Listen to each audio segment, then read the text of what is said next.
Corrí hacia la puerta principal, el corazón golpeándome las costillas como si quisiera salir. «¡Abuelo! ¡Espera!», grité. Pero mi voz se ahogó entre el sonido de los cubiertos cayendo y el murmullo de mis padres. La cena de Navidad se había convertido en un campo de batalla en segundos. Don Luis se detuvo en el umbral, su mano temblorosa sobre el picaporte de bronce. «No puedes irte así», le supliqué, sintiendo cómo el sudor frío me recorría la espalda. Él se volvió y en sus ojos vi algo que nunca antes había visto: decepción. «Irene», dijo, y su voz sonó como un susurro roto. «Ellos te lo quitaron todo». Mi madre Pilar se levantó de golpe, su vestido de seda haciendo un sonido que me recordó a una serpiente arrastrándose. «Papá, no es el momento», espetó, pero don Luis alzó una mano, callándola. 30 años esperando a que hicieran lo correcto, murmuró, más para sí mismo que para nosotros. 30 años y solo me queda esto. Sacó un sobre amarillento del bolsillo interior de su chaqueta. Lo reconocí al instante, el sobre que guardaba en el cajón de su escritorio, el que nunca me dejó tocar. «Aquí está la verdad, Irene, la casa que nunca fue». Mis manos temblaron al tomar el sobre. Dentro, una llave oxidada y un documento con mi nombre. «Casa del Lago, El Escorial», leí en voz alta, y el mundo se inclinó. «Pero si yo vivo en un apartamento de 40 metros», balbuceé. Mi padre, Javier, se aclaró la garganta, su cara roja como el vino que había estado bebiendo. «Irene, cariño, es complicado». «No me llames cariño», le grité, y el sonido de mi propia voz me asustó. «¿Qué hicieron con mi casa?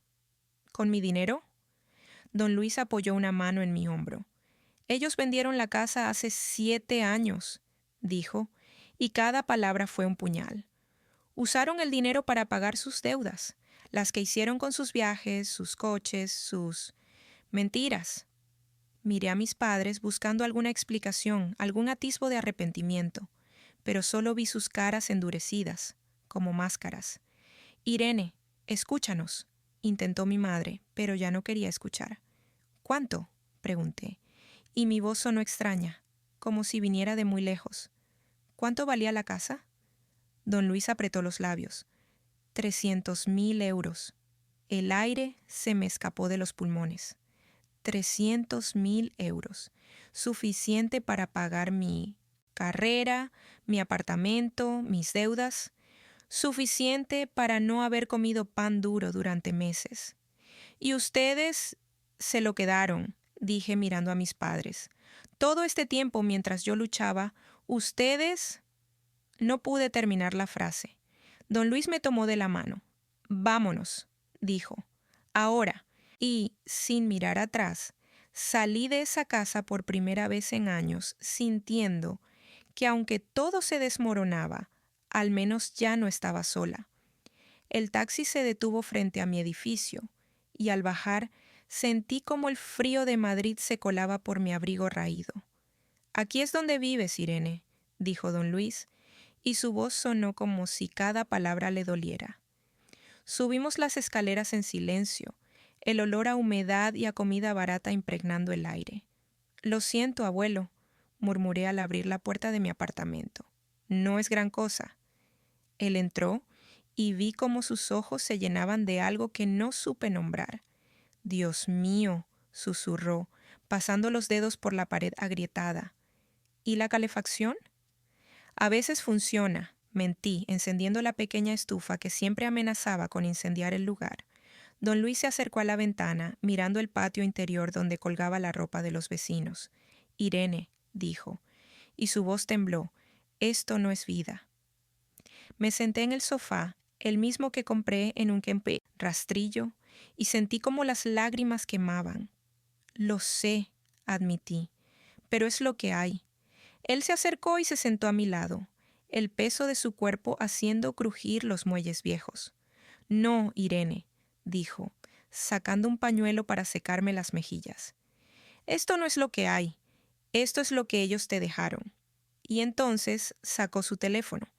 Mañana vamos a ver al abogado, anunció. El señor Rojas tiene todos los documentos. ¿Documentos? Repetí, sintiendo cómo el miedo se enredaba en mi estómago. Sí, asintió. Pruebas de que tus padres vendieron la casa del lago, pruebas de que el dinero era tuyo y pruebas de que te lo robaron. Cerré los ojos recordando las veces que les pedí ayuda, las veces que me dijeron que no había dinero. ¿Y si no quieren devolverlo?, pregunté. Don Luis apretó mi mano. Entonces iremos a la policía, dijo. Pero primero les daremos una oportunidad. Esa noche soñé con la casa del lago, con sus paredes de piedra, su chimenea, el olor a madera quemada, y por primera vez en años me atreví a creer que tal vez, solo tal vez, podría ser mía. Al día siguiente, el despacho del señor Rojas olía a café recién hecho y a papeles viejos. Siéntense, por favor, dijo el abogado, ajustándose las gafas. Don Luis colocó la carpeta Burdeos sobre la mesa. Aquí está todo, dijo. Los pagos, las transferencias, las mentiras. El señor Rojas abrió la carpeta y comenzó a leer. Pago inicial, 150,000 euros, firmado por Javier Mendoza. Vi cómo don Luis apretaba los puños. ¿Y el resto?, pregunté, sintiendo cómo la rabia me quemaba por dentro. El resto se fue en viajes, coches, joyas, respondió el abogado. Todo documentado. Don Luis se volvió hacia mí. Irene, dijo, esto es tuyo y vamos a recuperarlo. Asentí, sintiendo cómo algo dentro de mí se endurecía. Quiero mi casa, dije, y quiero que paguen. El notario deslizó los papeles hacia mí con esa sonrisa profesional que no llegaba a los ojos. Firme aquí, señorita Mendoza, dijo, señalando la línea punteada con su pluma Montblanc. Mis dedos temblaron al tomar el bolígrafo, el mismo que usé para firmar contratos de trabajos basura que nunca me pagaron bien. ¿Estás segura, Irene?, preguntó don Luis a mi lado, su voz gruesa por la emoción. Asentí sin hablar, porque si abría la boca iba a llorar. La tinta azul se extendió sobre el papel como un río desbordado. Transferencia de propiedad a nombre de Irene Mendoza Martínez. 300,000 euros. La casa del lago. Mi casa. El notario selló el documento con un golpe seco. Listo, anunció. La casa es oficialmente suya.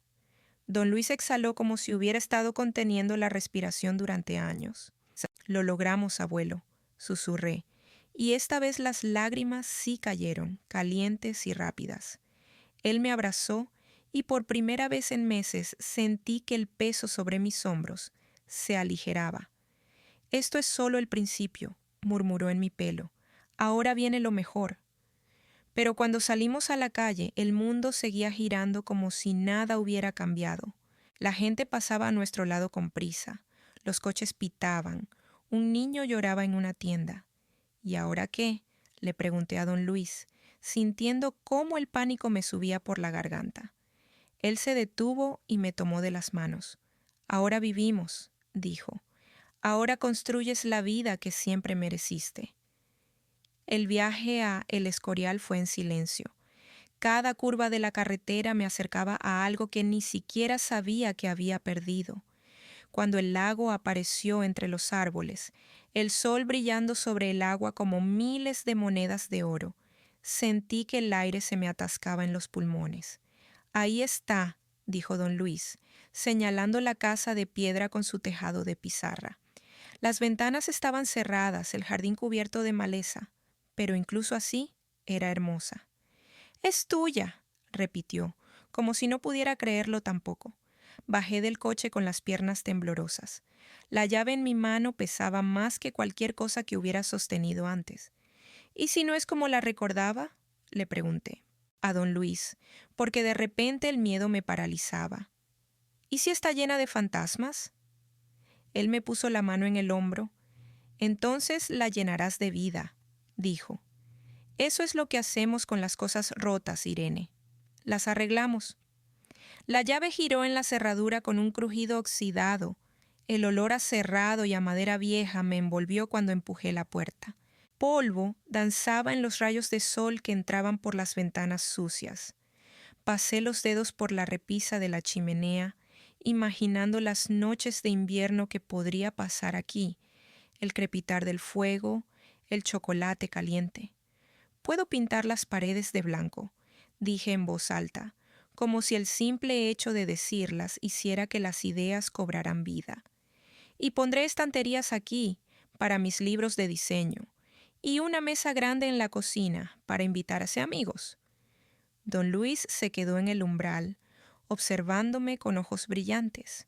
«Suena perfecto», dijo. Esa noche, mientras el sol se ponía sobre el lago, encendí la chimenea por primera vez. Las llamas lamieron los troncos con avidez, como si también ellas hubieran estado esperando este momento. Don Luis sacó 2 tazas de su maleta, las mismas de cerámica que usábamos cuando yo era niña, y las llenó de chocolate caliente. «Por nuevos comienzos», dijo, chocando su taza contra la mía. El líquido dulce me quemó la lengua, pero no me importó. «Por la justicia», respondí, «y por ti». Cuando don Luis se durmió en el sofá, envuelto en una manta que olía a naftalina, me quedé mirando las llamas. Afuera, la nieve comenzó a caer suavemente, cubriendo el mundo con un manto blanco y silencioso. Por primera vez en años no sentí frío, no sentí miedo, solo sentí paz, como si, después de tanto tiempo perdida, por fin hubiera encontrado el camino a casa.